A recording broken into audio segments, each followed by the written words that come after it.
It's been about. Ooh. Okay, thank God I heard that before I even said another word. There was a little bit of an echo. Welcome to a brand new episode of the One on Ones. This is the show where I sit down with someone who is tickled my fancy interests nerve in my brain. I know that came out completely wrong. It sounded so much better when I said it in my head. But no, this is the show where I sit down with someone who I've had a great conversation with and I want to dive in even more. Now, the person I have on tonight's episode is a woman that I met through a good friend of mine. And every time that I've sat down with her, whether it's behind the microphone or at a gallery or whatever event, she has a smile that like just lights up the friggin' room. And I'm talking about Kristy Lee. How you doing, Kristy?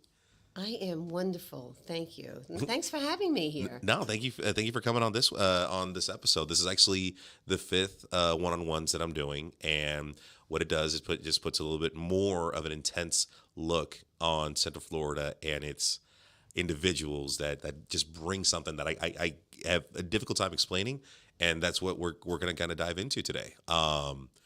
Let's do it. Let's do it. Now, I know that before we even start our show, our episode, I feel has had so much pressure than I think any other project or any other episode I've done because of a certain they shall remain nameless. Yes.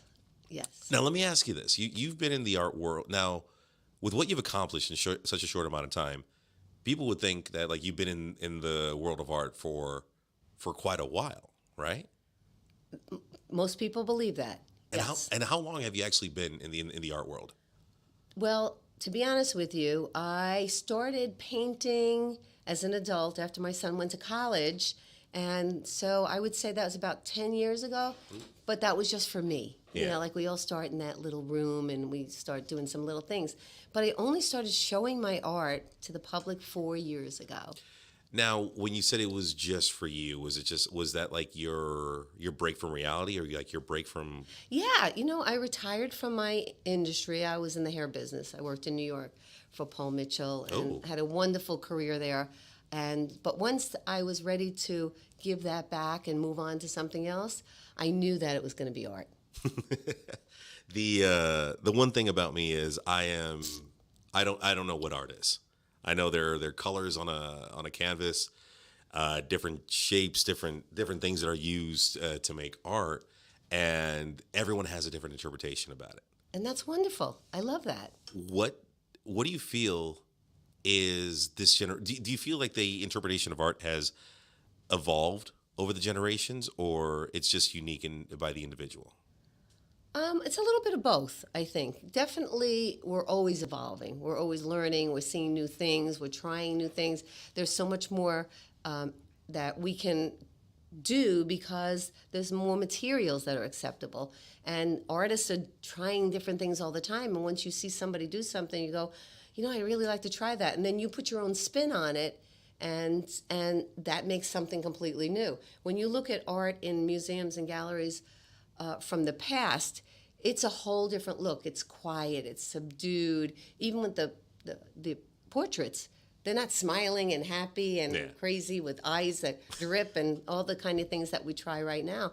So in that sense, I would say we've evolved quite a bit. So, with you being in the hair industry for a number of years, I've talked to other stylists before, and they have a unique approach when it comes to their art because like when they would do someone's hair, it is an expression of art. It is something this person is literally your canvas, Yeah, and you want to bring their vision or their idea of who they see themselves as right. to life.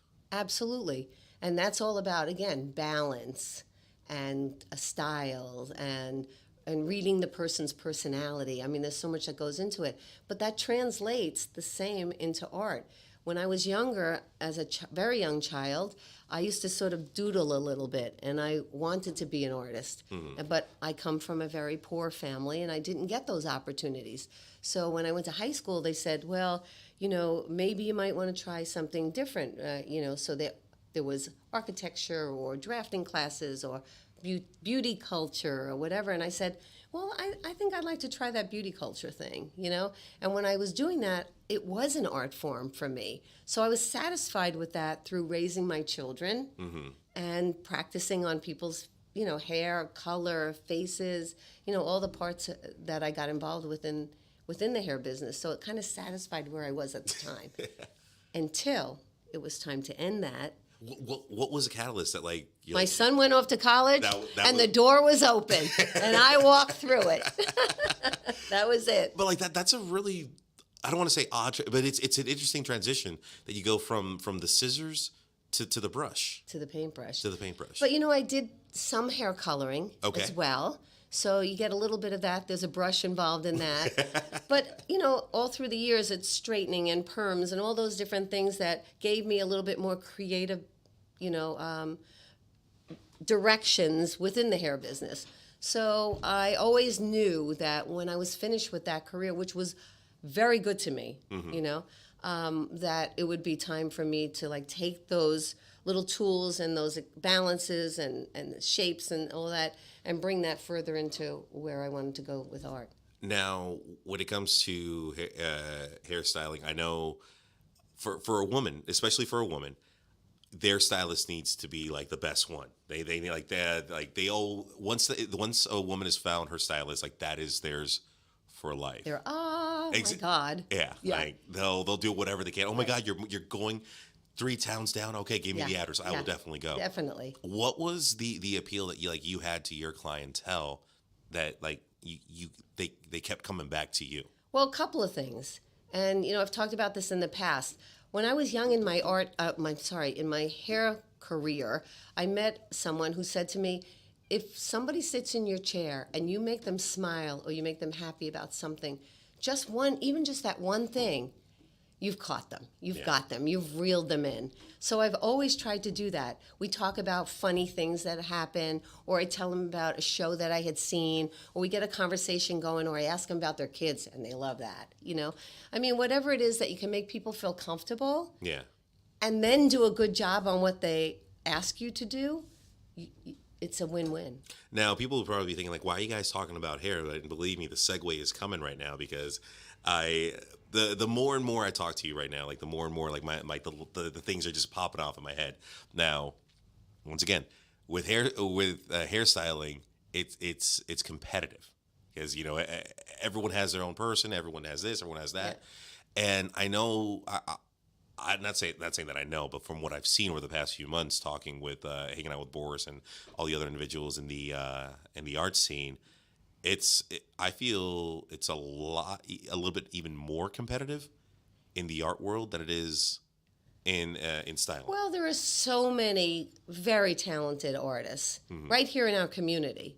I mean, off the top of my head, I couldn't even name all of them because there are so many. Yeah. And so being part of, a whole pool of good artists, obviously, there are some that are going to rise a little bit faster, but it's about getting out there. It's about marketing yourself. It's about working every day. There's so much that goes into being a successful artist. It's not just about painting a pretty picture, because if you don't get that picture seen, what's the point?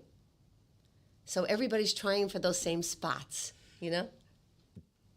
What is it about your art that stands out from others? Now I know it's a bit of a hard one right there, but what do you feel personally that stands out? I think because my art is emotional. Okay. I paint from my emotions. So when I go to a canvas, which is typically not sketched, not prepared, I'm the kind of artist that has to let it flow. And so if I'm feeling a certain way or something's bothering me or I have a message, then I try to bring that to the canvas when I do a painting. What is it that comes from an end result on a canvas that you're like, this one doesn't need to go out? Or where is it where you're like, you know what, I'm not happy with this? Every artist will tell you that. In most of our paintings, I'm not happy about that. Until somebody comes in the room and goes, I love that. Then all of a sudden, you love it too. But when I get to that point in a painting and I'm not sure I love it, I put it away. Okay. It has to go somewhere for a while. Because then when I pull it back out, I see it with fresh eyes. I find something in it that I love, and the things I don't love, I can change. Because when you just said right there, like you draw from your emotions. Now, do you take advantage of the happy emotions, like the sad emotions? Absolutely, all those. During COVID, now remember, I'm only doing this for 4 years, so like almost 2 years of my art career have been through COVID. Yeah. And unfortunately, I lost my uncle right away and wow. a close friend right away with COVID. So I went into a dark place, which is not really like me. I'm more of an upbeat person typically. But I went to a dark place after it was a very close, beloved uncle. And I brought that to my canvas. Like I needed that. I was so thankful that I had art in my life because that's where I took my pain and I put it on the canvas. Do patrons and fans of yours, do they see your emotion? I think so. And when they don't, once I explain it to them, they love it even more. Because someone might say to me, I love this painting, I'm not really sure what it's supposed to mean or what it actually is, what you're trying to represent here. And then when I tell them the story, they're touched. Yeah. And then they're kind of hooked. And that's a wonderful thing. Because I'll say this, as I've said all the time, my art isn't for everybody. It's strong. It's powerful. I'm not interested in painting a pretty flower. Not that I can't, because I'll play with it sometimes. But that's not the artist that I am. The artist that I am or that I want to be is somebody who can translate my feelings onto a canvas and maybe someone will feel something. Oh, okay. Now you said your art isn't for everyone, but recently I've seen your name pop up a lot more when it comes to recognition. I appreciate that. And it was like, holy shit, I know her. I've had her on my show, and like I'm not gonna lie, part of me was like, damn, okay. I felt proud because I knew you. I've talked to you on a podcast. We've dove into some really deep conversations, but at the same time, it's like, holy shit! Like she's making something. She's making her move. I appreciate that. You're moving forward, and I know you got something coming up. And I know the secret. The secret. There's a lot of secrets. We got time for the secret. We got a lot of secrets. Yes. That we got to talk about. Okay. But I want to ask you this straightforward because I got some backlash this year. And I'm not used to it in a sense, on like how to handle, because I have very few people that will come at me. I don't know. Well, you're a big guy. That's yeah. There are very few people that will attack me, whether it's social media or in person. But I did get some backlash this year because see my name coming out in Orlando Magazine. And the nominations with Orlando Weekly, and all over the place. But let me ask you this: with the 4 years that you've been in the game, and that you've accomplished so much, like what's the backlash that you've seen, not only in the art field but just like in the professional realm? I've been pretty lucky where that's concerned. I haven't had a lot of backlash. I've had a lot of people feel very proud for where I've come and have said that to me. You're always going to have a few people, and I don't want to say it's jealousy, but sometimes it's just why her? Why now? Why so soon? You know what I mean? And I think what people don't know is I work very hard on my career, not only in my studio, but I work at marketing and meeting people and going out there and talking about my art or trying to represent the gallery or myself in every way that I can. That's my job now. It's not just me standing behind the canvas and making a pretty picture and saying, oh, well, I hope somebody sees it someday, It's you have to go out there and make it happen for yourself. Mm-hmm. And that's a lot of work. That's a lot of work. Yeah. I've talked to a couple of podcasters in the Orlando podcast scene where they're short-lived because they don't give a damn. And I say this, I'm not saying it with a grain of salt. I'm calling out a lot of people on a lot of their bullshit. If you appreciate and love and have a desire to grow yourself and your art and your art form, you need to give it your all. Absolutely. But part of that, which you're not mentioning, is giving back. Okay. You have to give back. again, like I said before, I was raised in a very poor family, alcoholic father, all that whole, a lot of us have. Yeah. I'm not new to that. But I always said that when I get to have these opportunities, every opportunity that I get, I give back. I do so much to try to help young artists.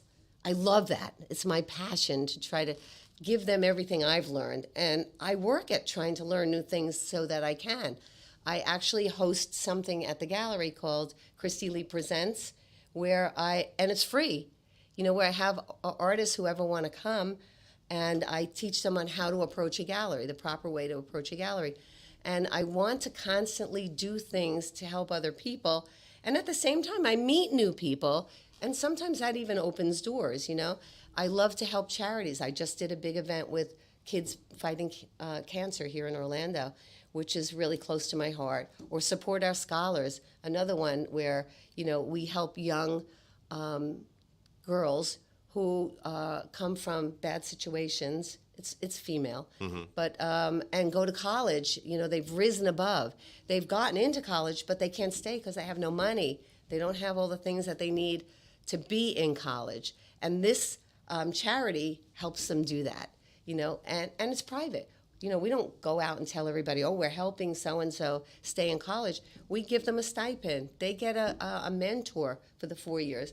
So these are the kind of things that I'm passionate about. Holy shit. I'm passionate about my art, but I'm also passionate about women. I'm passionate about helping young people and giving back. No, that's fucking. Sorry for saying it like that, but that's fucking awesome. That really is. I could see I could see a lot of artists that make that get to that level of success, and sometimes forget where they came from, and in a sense sell out. But like you're giving back, which not a lot of people do. A lot of people claim that they do, but at the end of the day, like I don't. I'm sorry, I don't see it from a lot of people. Right. With everything that you got coming up, Kristy, what do you think is like your biggest challenge coming up? Now you set yourself a lot of goals. Positive recognition, doing positive things for myself, but also for others. And it's a day-to-day job. It really is. Like, even with these wonderful shows that I have coming up, what people don't know is how much work it takes behind the scenes to do that. It's getting into them, being juried in, wonderful thing. I'm honored, totally honored. But it's also then making sure that the art is ready to be hung, making sure that it's framed properly. And all those things take time. You got to take them to the framer. You got to pick out. You got to wait for them. You got to come back for them. I mean, there's a lot of little details. It's marketing. It's getting the word out that these things are coming out. And then once they're here, the expense that goes into it, which a lot of people don't know, can be crazy expensive. Because I can't tell you the difference between a museum or a gallery. I can't tell you the difference, or I can't even tell you how does one go to set up a gallery event or anything like that. Other events, yeah, fine and dandy. I can fake it till I make it kind of thing. Yeah. But in regards to like getting a gallery or an event that focuses around art, like how do you market that? How do you like grab people's attention to like, hey, come look at this that's on the wall? Well, at Mills Gallery, where I'm part of the Mills team there, we open our gallery up to the most talented artists in Orlando. But that has to be, a group of people who look at the art all together, decide what we think will work in our gallery space, getting the artists in, working with the artists, because a lot of artists can't even talk about their art. So How so? They're intimidated, or they're scared, or they're not used to discussing what it is that they do, and some of them not even sure how to discuss what they do. So we teach them how to do that. We help them with that process. It's not just about showing pretty art. It's being able to sell your children. You got to sell your children. Right? No, the way you just said that right there, like, wait, what? Whoa, I see what you mean there. Well, because every painting I do is one of my children, and I think that I have to know about that. I have to study my children. I have to work at it. I have to make them look pretty. I have to make other people appreciate what I do to make it look pretty. So all that is all part of the process that goes into being proud of each piece that I do. What do you feel has been the hardest struggle of your success?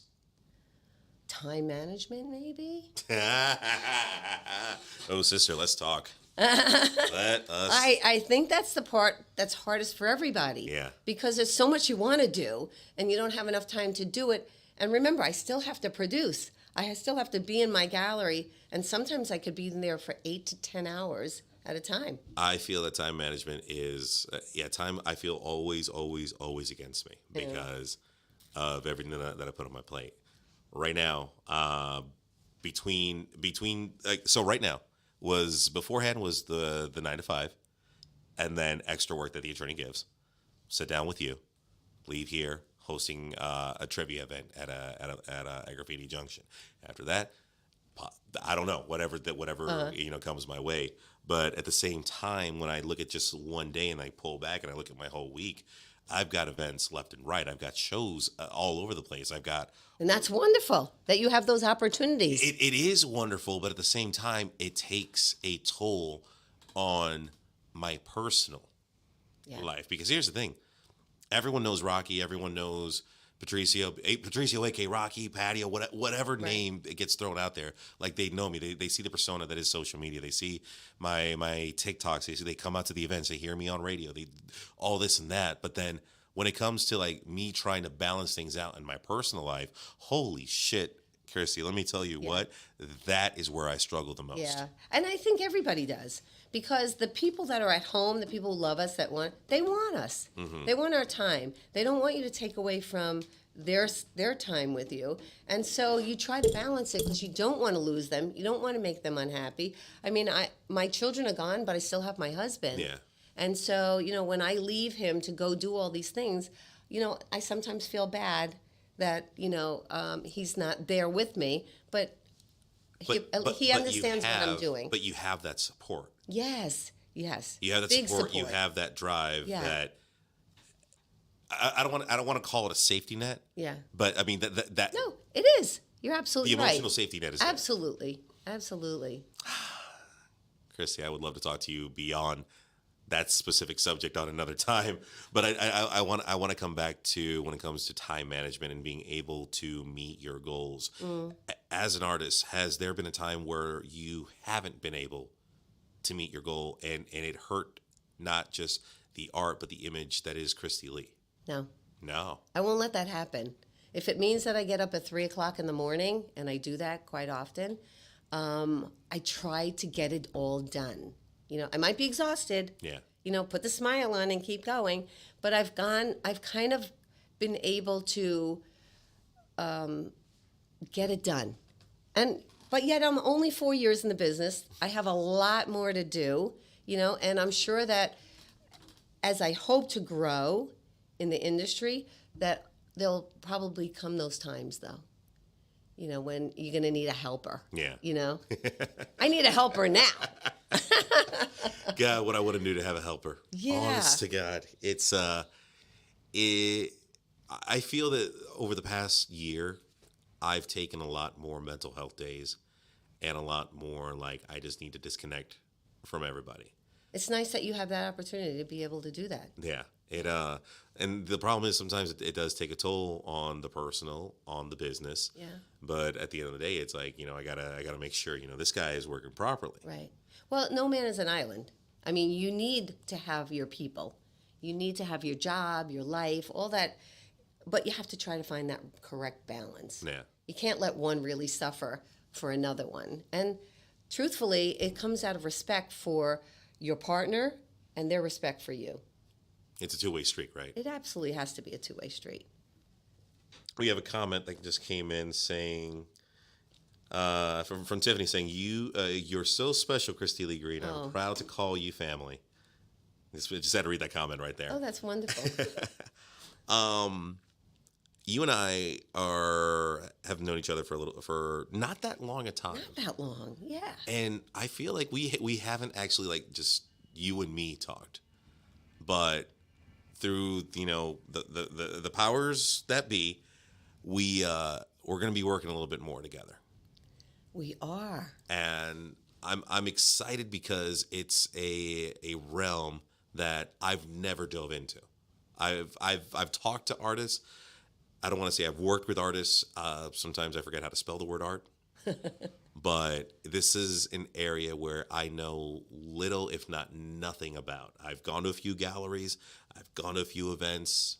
I can't say that I know the difference between abstract or that's the only one I know. That's the only genre I know.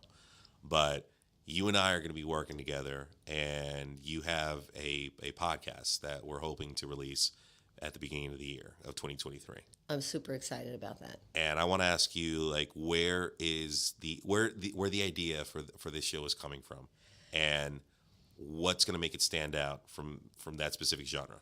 Okay, couple of things. One is, in the past, I've had conversations with different people about things that I have interest in, like how to approach a gallery. How does someone get into a museum? What is the best way to handle certain situations in the art field? How does one get into these really prestigious, like an Art Miami, Art Basel kind of thing? How does one get involved in that? When you're building your career, you don't think about that. The biggest thing you want to do is have somebody like your art. Yeah. Then you go from that is, I want somebody to hang my art in their store, a coffee shop, anything. And then you go from, oh, wow, I really would like to get into a gallery. I don't know how. What should I do next? So when I got to that point, I went to a pretty prestigious school here in Orlando, but more than one place, to be fair. And I said, okay, now how do I take my art to the next level? How do I get it into a gallery? What are the steps to take? Do you have a class for that? And I pretty much go to the web, look things up, because everything is there, and just you'll find out how to do that. So I did do that, but I was a little frustrated in the fact that I had to go through so much information to come up with the simplest forms of the things that I should know, on how to get into a gallery, which is why I then decided to give that information away free in my classes that I give at Mills Gallery on how to approach a gallery. Mm-hmm. Because once you know those simple tools, it's a lot easier than you thought. I mean, talent is number one. Yeah. That has to be there first. I'm going to be honest about that. You just can't paint anything and walk in and say, I want to be on the walls of your gallery. Yeah. So that's really pretty important. So then I started saying, well, okay, so now I've done that, and I'm helping people to learn how to do that. Now, how do I get to a museum? Or how do I get into these really prestigious art shows like Art Basel or New York City, these big fairs, these better shows and whatnot. And so, I'm asking. There's a big secret out there, I guess, because I still don't know the answer. So with that, I started talking to Boris, the head of the gallery, and I said to him, I'm frustrated because there are so many things that I don't know moving forward in my career. So once you get to a certain level, things become like secret. I don't understand that. Like, every artist should be able to know how to, what it takes. Yeah. Do I have to die first to get into the museum, or is there a chance that someday I could get there? Mm-hmm. Like, explain the track on how that's possible, So I said, there are so many questions I need to know. And he said, I think you should do a podcast about it. And I think you said it too, actually. When we talked the last time, I think you mentioned something about doing that. Well, anyway, I started thinking about it, and I'll be honest with you, I was a little bit against it at the beginning, and my family wasn't really on board either about it. Again, time management, trying to get so many things. You want to add one more thing to the plate. Add one more thing. But then when I really thought about it, I said, I can give this information out in a way on a podcast where someone can be a fly on the wall and listen to how I get those answers, or when I ask somebody, what can you do for me, for my art career? Mm-hmm. They can find out what somebody might say to me that can help me move forward, but at the same time, they're listening. And they could say, wait a second, I could try that too, So it kind of helps other people as well as helping myself, which is why we call it Shit I Need to Know. I love the title. I really do because it's bold. Yeah. It really is, and the fact that it's a podcast around the world of art, and from the knowledge and experience that you've gained in such a short amount of time, it's pretty unique because let's face it, in this day and age, people's attention span is extremely it's lowered Right. to a point where Well, because they get immediate gratification on the phone. exactly. Anything they need to know, it's right in their hand. You know?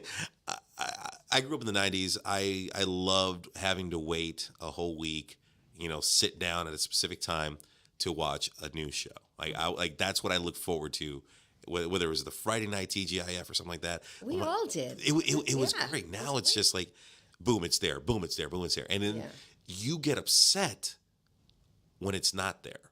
You get like, there's a feeling that like, why isn't this available to me? Why, it's like, your entitlement has been taken away because a certain episode or a certain information or a certain whatever is not available to you because you either have to pay a certain amount of price or it's still being developed or things like that. But so I kind of got a little off topic on that one, but I'm excited because this is something where I feel like I'm going to learn something new.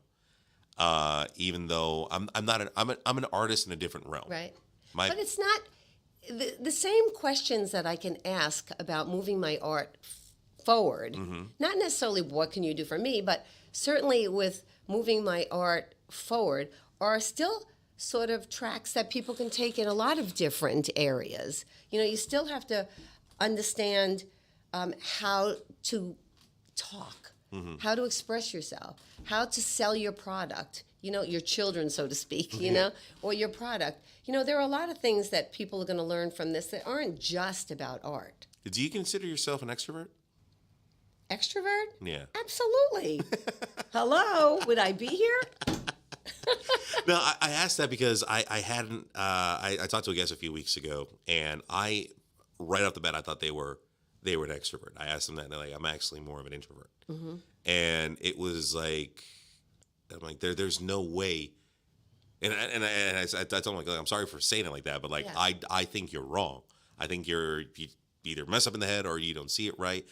And no, you are totally extrovert because the energy that you put out there, the way you talk to people, the way this, the way that. And then it was when he told me that, it was like, it's tough for him to get things across. It's tough for him to be out there, but because he found something that's successful for him and it works for him, he's biting the bullet and he's become a very flamboyant introvert. And the reason I asked that, Kristy, is because sometimes we don't see our full potential. We don't let, how would I say it? I want to segue into this the right way. Let me get the words properly. We don't see our full potential. When the world is screaming to us, you're doing amazing, you're doing great, but you don't yet believe in yourself. Well, with that said, I'm going to bring up a little bit of something that that I wanted to talk about. I am an extrovert, and it comes a lot from being raised in a group of 5. We have 5 children, and jockeying for position. Maybe that's where it started. But then absolutely in the hair business, where you have to talk to numerous people that you don't know, strange people all day long, make conversation, make it interesting and whatnot. And I love people. I think that's the main thing. I just love people. I love interacting with people. And but what I'm not telling you is that there's a syndrome, okay, that I do have where I wonder sometimes, am I really an artist? Am I a fraud? Is this real? Like I work really hard at it, but am I really? Am I any good? And then I'll put out a great piece, but then I come to the canvas again the next time and I'm like, well, am I going to be able to make something good again? Or is it going to be a one-time Charlie, or I'm not sure how you say that, but did I just hit? Was it a flash in the pan? So there is that part of me too, which I don't really talk about much. Yeah. But I've kind of been looking into why that happens. You know, some people have said to me that that's not uncommon for women who reach a certain goal because you're not sure if you belong. You're not sure if you're good enough, you know? So I kind of work really hard on trying to not get down on myself and do the best I can moving forward, and I hope that people appreciate that. That's all I can do, you know? Do you see anything? What's your goal with your podcast? Like, what's your end goal? I guess it would be learning how to move things forward for myself, because the truth is I want to keep climbing the art ladder, if there is one. I'm not sure how you say that. I'm hoping to be successful one day to the point where I feel like I have arrived. You know what I mean? Not necessarily just in Orlando, and I love that. Yeah. I love that. I'm not taking away from that. But I'd like my name to be out there. I'd like to be somebody who was one day maybe famous. You're not yet satisfied. No, I can't be. I can't be satisfied because I have to keep working hard at moving forward. And by doing that, I'd really like to educate other people also how to do that. So, and this is going to sound a little crass maybe, but part of this podcast is me asking you, what can you do for me? So explain to me what you can do for me and why I should even talk to you. You know, so it's not just about... That's fucking ballsy. It is ballsy, but guess what? I need that. We all do. You know, I mean, why else would I do a podcast if it wasn't going to be something that's going to help my career? It's that line of questioning is, how would I say it? It's not as welcomed as it was before. We're in a day and age where, you know, and I get heat for this all the time. Yeah. There's a lot of participation trophies being handed out. Yeah. There's a lot of safe zones. There's a lot of, we can't do this. But I didn't come from that generation. Neither did I. Yeah, I came from the generation, you work hard, you become the winner, you get the trophy. Exactly. Everybody else has to work as hard as you and try to get that trophy too. I had a conversation with a friend of mine the other day, and it upset me because I got into an argument with a friend of mine, and they were telling me, well, they're upset because you did this. And I told them, well, no, I actually didn't. This is what had happened. And I presented my case. Now, mind you, working in legal, I tend to be very Legalese? Yes, yeah. I speak legalese when it comes to like, shit, I didn't do that shit. Yeah. But it came to the point where the person was telling me, well, you still need to apologize. I'm like, I can understand when I'm wrong. Believe me, Kristy, I will sing it at the top of the mountain. Yeah. Hey, I messed up. You're right. I'm wrong, because I don't let my ego get in the way of friendships or partnerships or moving forward. Never will I will ever let my ego get in the way. But when they told me, you need to apologize for what they feel or what they think happened, like I can't control the way someone thinks, someone feels, how someone processes something. I don't feel that I need to give them that apology because it's I'm not a mind reader. Right. Express yourself. Tell me what's wrong. Let's solve it together. But I'm sorry, at the end of the day, one party is wrong. Yeah. The other one may have the high ground, may be the proper way. It happens in art too. Yeah. You know, the thing is to take it in a little bit different direction, if I might. Please. Okay. I had a conversation with someone who we spoke about people liking your art, not liking your art, and the conversation came up like, what if somebody says to you, I don't like that piece.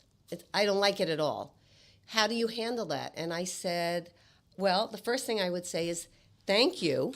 Thank you for being honest with your feelings. I'm sure that was hard for you to say. Now get the hell out. No. Now can we talk about what is it about it that you don't like? And very often they'll start telling you about something that happened in their life that that this reminds them of. So there's that negative side. And I can respect that. I can appreciate that. Like I said before, not everybody's going to love my art.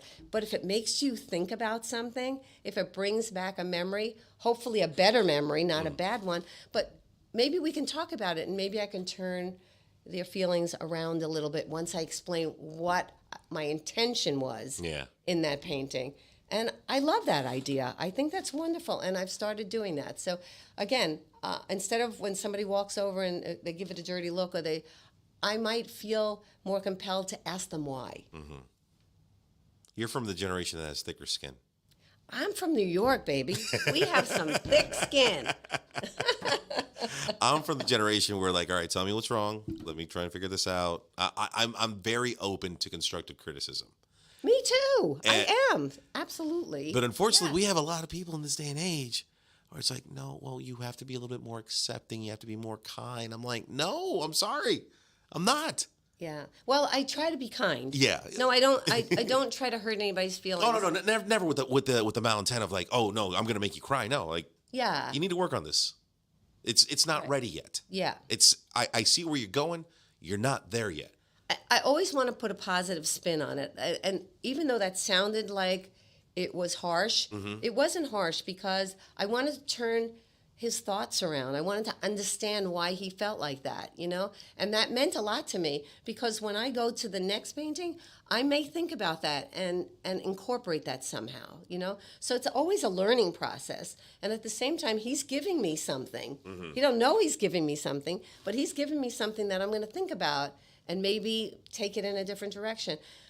Again, I have to go back to the fact that even though my paintings, some of them might be dark, it's my way of talking about issues. It's my way of maybe making somebody feel something or understand how I was feeling at the time, you know?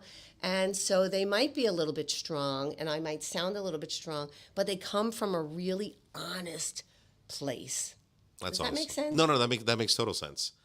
I've had my fair share of, I don't want to say arguments, but not being able to see eye to eye because my honesty came out and they weren't ready for it. Yeah. And it sucks, but at least I'm walking away with a clear conscience that I didn't encourage that person on false pretense because let's face it, I'm sure as an artist you see stuff that in your mind like, what is this? Or you'll see something that like, I don't know what you're trying to do here. Well, I'm not sure what you're saying. I'm saying like where we, as a podcaster, I'll hear a show or I'll meet someone who they have this idea for a podcast, and I'm like, well, okay, that's cool. Let's do a dry run. Let's see how you go. Okay. And it wasn't anything. It wasn't anything I could work with, and I'm sure as an artist, have you encountered or gone through an art that like just wasn't to your liking? And were you able to give that feedback to the individual? In a nice way. I mean, you could say, continue working. You're going in the right direction. And then, the thing is you can't give too much input into somebody else's piece of art because it's their expression, it's their painting. But just encouraging them to keep going. And sometimes I'll tell them what I do about putting it away, that little thing, because it's not going in the direction I want it to, or I don't like it, or for many different reasons. And if I put it away, very, very often when I bring it back out, I see what I want to change. And it becomes sometimes a whole different piece of art. Yeah. And maybe I look at it again and I go, hey, that's pretty good. I like it. So it goes both ways. But you have to still be kind to people's heart. Remember, it's somebody is putting their heart and soul into what they think is wonderful. You don't want to beat them down or discourage them from going. I don't want to get too deep into a story, but I have a very good friend who, when we first started in our career, we went together. She was my rock, and she painted a pear. We both painted a pear, an apple, a pear. And she brought it home, and her family said, that looks like a light bulb, She never went and painted again. And that broke my heart because, they made her feel so bad about what she did that she wouldn't put herself out. She was embarrassed then. She wouldn't put herself out there again to try, to move forward with it. And I felt bad about that. So sometimes you have to be careful with your words. You are a much kinder heart than you have a kinder heart than I do, Kristy. I'll tell you that. Not about everything. But let's talk about this before we wrap up. You got something going on outside of the city, right? I do. Well, I have a few things coming up.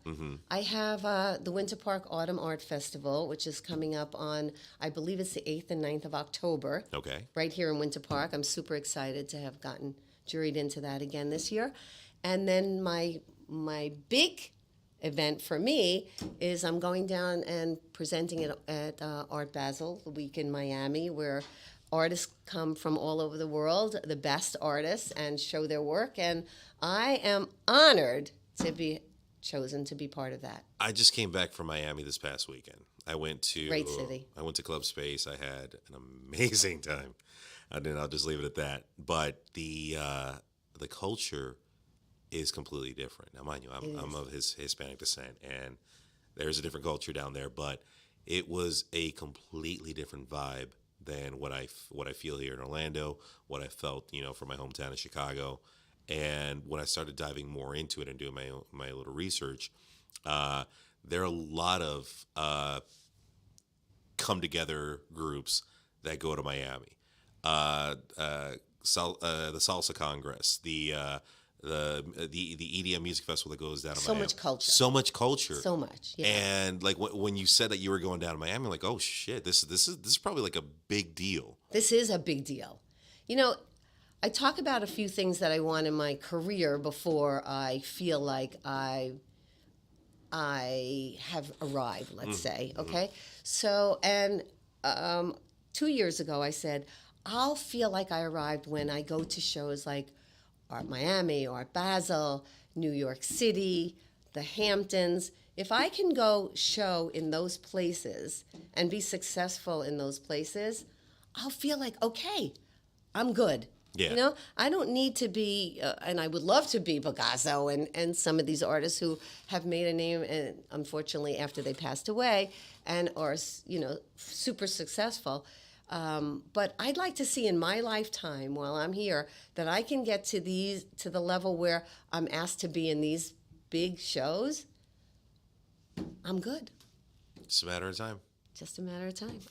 I'm putting it out there. So this is number one. This is number one. Yeah, of the big ones. So I'm looking forward to seeing that because I know you're a talented, you're a wonderful person. Thank you. I look forward to working with you with your podcast project. Yeah.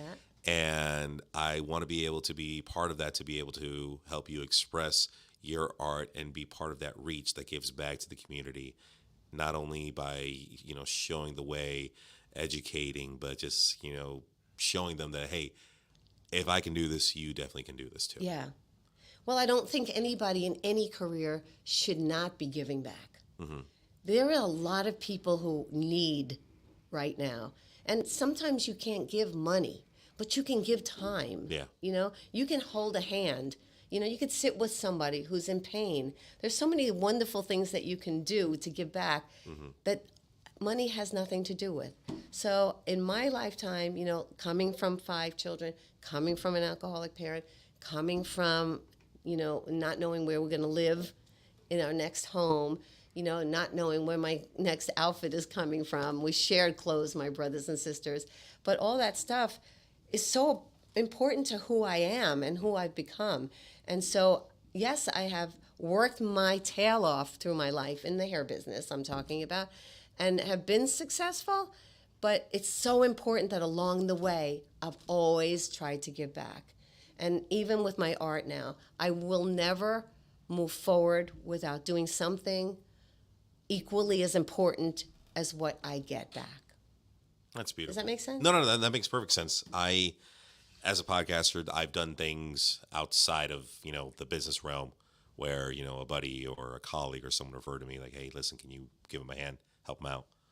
And believe me, I'm the kind of person who feels that the same energy and the same actions that you put into the universe with little or no thought of reward, the universe takes care of you. Absolutely. And whether I'm breaking even or I sometimes get blessed beyond belief, I'm happy the way things are going. I'm going to continue the way I approach life, and I'm going to continue doing what I'm doing. And Kristy, I can't wait to have you part of my world and bring you into a new world that you're going to reach out to even more people. I hope so. And if we can share some of that charity information, that would be wonderful too, because maybe we can help the next person move forward too. Definitely. Yeah. And you're so good at what you do. I mean, Oh, thank you. I am so honored that you're willing to take me on, I mean, really. No, It doesn't get much better than all the accolades you've been getting this year. I mean, you're what? Top in the podcast world here in Orlando? I've climbed up a ladder that many climb on at the same time. And how many have you won this year? I got a good one this year. I've reached goals that I had set for myself this year that I have reached and surpassed, and it's all because I wanted it. And you worked hard for it. And I worked my ass off for it. That's the main part of this. Yeah. And I've been nothing but positive to the world. I've been nothing but humble of course, to an extent. But you're a beautiful person. It comes right out of you. The minute I see you, you have a big smile on your face. You're welcoming to everybody, and it comes out. People see it. I appreciate that. I appreciate those words, Kristy. Thank you so much. With all those wonderful words being said, what are your final thoughts as we wrap up this show? I would say look forward to that podcast coming out in January. Yes. Tune in. That's, probably the best thing to say. And be kind to your fellow artists, your friends, your family. Have a little bit of respect. I'm going to go off with what you said. And one of my favorite songs of all time is Shower the People by James Taylor. I love that song. And every now and then when I go out to the restroom, because they play classics on the hallway radio, and that song. I was wondering where you were going with that. Shower the people you love with love, and even the people you don't. Even the people you don't, because you never know what may come from your positivity. And I'll leave it at that. Well, Kristy, once again, thank you so much for coming on the One-on-Ones. Thank you so much for having me. And I will see you guys later.